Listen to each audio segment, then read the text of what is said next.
الراضی Islamic school جماعت ششم مضمون اردو قواعد کلپ نمبر 3۔ بسم اللہ الرحمن الرحیم۔ السلام علیکم ورحمۃ اللہ وبرکاتہ۔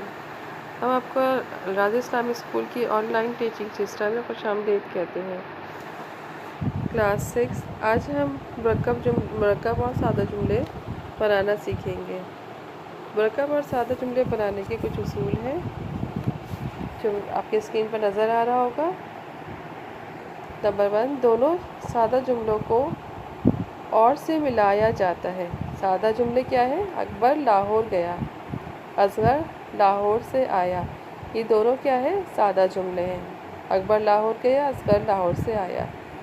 اب مرکب جملہ ہم کس طرح سے بنائیں گے؟ اکبر لاہور گیا اور اصغر لاہور سے آیا۔ اس میں ہم نے اور لگا کر اس کو مرکب جملہ بنا دیا۔ نمبر 2، اگر فاعل بھی ایک ہو اور فعل بھی ایک ہو۔ فعل کیا ہے؟ کام کرنے والا۔ فعل جو کام ہو رہا ہے، جسے لاہور سے آیا۔ فعل یعنی کام کرنا۔ فاعل جو کام کر رہا ہے ایک ہو تو سادہ جملوں کو اور کے ساتھ یوں ملاتے ہیں۔ سادہ جملے: انور نے قلم خریدا۔ انور کیا ہے؟ فاعل، اور خریدا کیا ہے؟ فعل۔ انور نے ربڑ خریدا۔ انور فاعل ہے اور خریدا فعل ہے۔ اب اس کو ہم مرکب جملہ کس طرح سے بنائیں گے؟ انور نے قلم اور ربڑ خریدا۔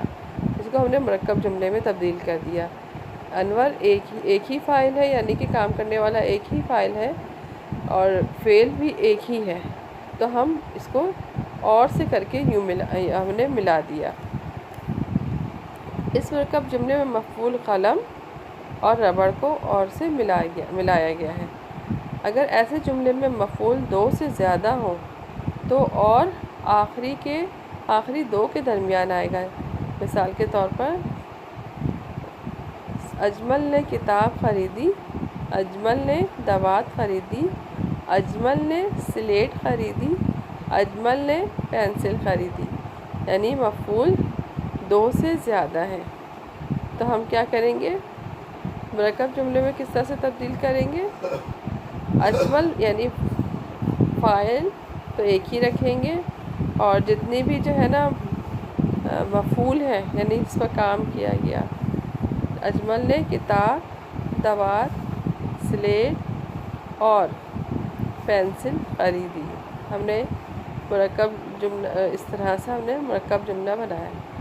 اگر فاعل مختلف ہوں مگر فعل ایک ہی ہوں تو فاعلوں کو اور سے ملاتے ہیں۔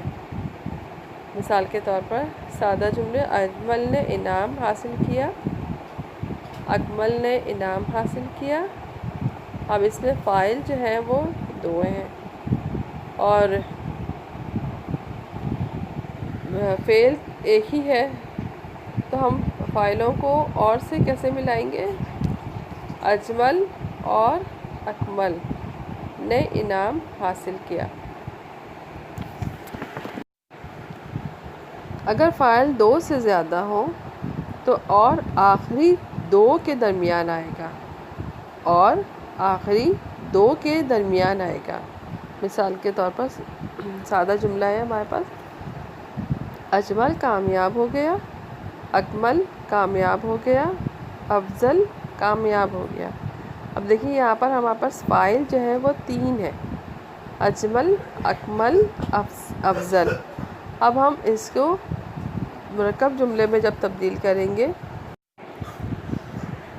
تو پھر فاعل جو ہے ہمارے پاس دو سے زیادہ ہے، تو ہم دو فاعل کے بعد اور لگائیں گے، یعنی اجمل، اکمل اور افضل کامیاب ہو گئے۔ اس طرح سے ہم نے اس کو مرکب جملے میں تبدیل کیا۔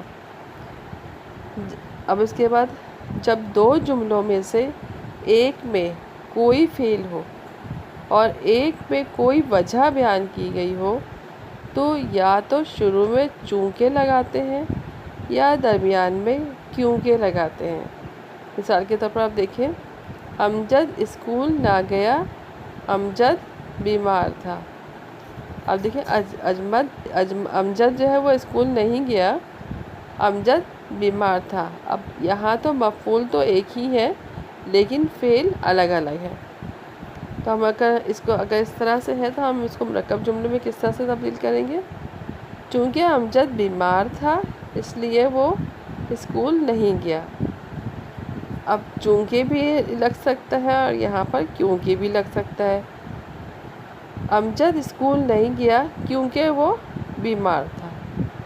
چونکہ اور کیونکہ یہ دونوں ہی لفظ استعمال ہو سکتے ہیں۔ اگر دو جملوں میں الٹ باتیں بتائی گئی ہوں تو انہیں لیکن یا مگر سے ملاتے ہیں۔ مثال کے طور پر اشتیاق شریف لڑکا تھا، اس کا بھائی مشتاق شریر تھا۔ اب یہاں پر جو ہے اشتیاق شریف لڑکا تھا، اس کا بھائی مشتاق شریر تھا، تو دونوں میں جو ہے نا دونوں سادہ جملوں میں الٹ باتیں بتائی گئی ہیں۔ ہم اس کو مرکب جملے میں کس طرح سے تبدیل کریں گے؟ اشتیاق شریف لڑکا تھا لیکن اس کا بھائی مشتاق شریر تھا۔ اشتیاق شریف لڑکا تھا مگر اس کا بھائی مشتاق شریر تھا۔ اس طرح سے ہم نے اس کو مرکب جملوں میں تبدیل کیا۔ امید ہے آپ کو سادہ اور مرکب جملے اچھی طرح سمجھ میں آ گیا ہوگا۔ اپنا بہت سا خیال رکھیے گا۔ اللہ حافظ۔